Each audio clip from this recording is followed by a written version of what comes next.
指挥侦办王分局长曾分局长，各位我们所有辛苦有功的各位同仁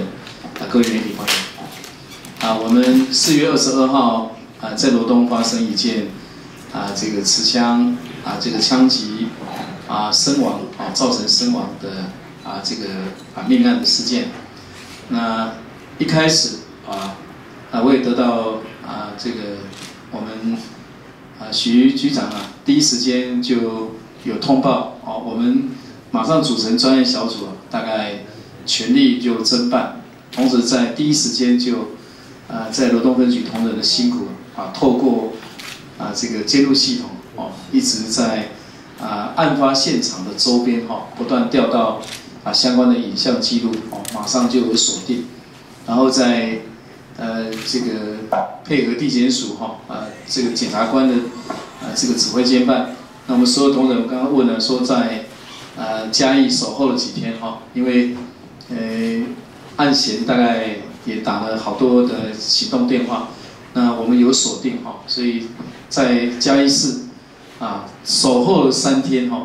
那我想这个印证了一句话法网恢恢，疏而不漏同时我们能够在最短的时间来破获，我想对将来有任何犯罪意图的这个犯罪人我想有一个非常好的警惕。当然对我们宜兰县的整体治安，对民众的安心的这个心理层面也有一定的这个安抚作用。不过在这个过程里面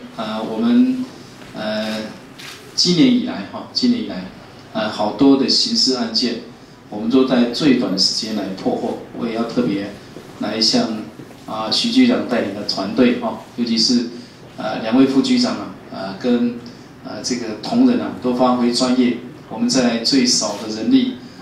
最有限的设备最有限的时间里面都能够把这些案件侦破，对整体治安我想对社会的这个影响是非常的大在这边特别对辛苦这个付出的几位同仁这个过程不眠不休跟过去我们破南山的那个山老鼠一样守在山上不怕这个天寒地冻。那各位到了这个外地人生地不熟，那这次不费一枪一弹能够把凶嫌弃获，而且当场是把他的那个胸腔也都能够查起回来，我想算是一件非常这个圆满的破案。不过现在后续还是希望他是不是还有其他包括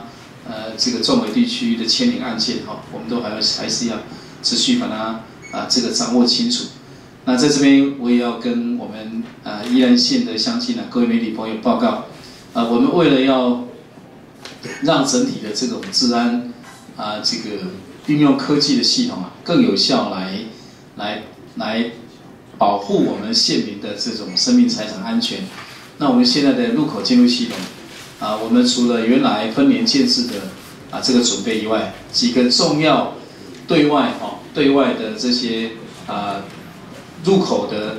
这个道路的这个范围我们现在都协调相关的单位，包括市区工程处。那我们几个重要的治安热点，我们也会特别请警察局配合各分局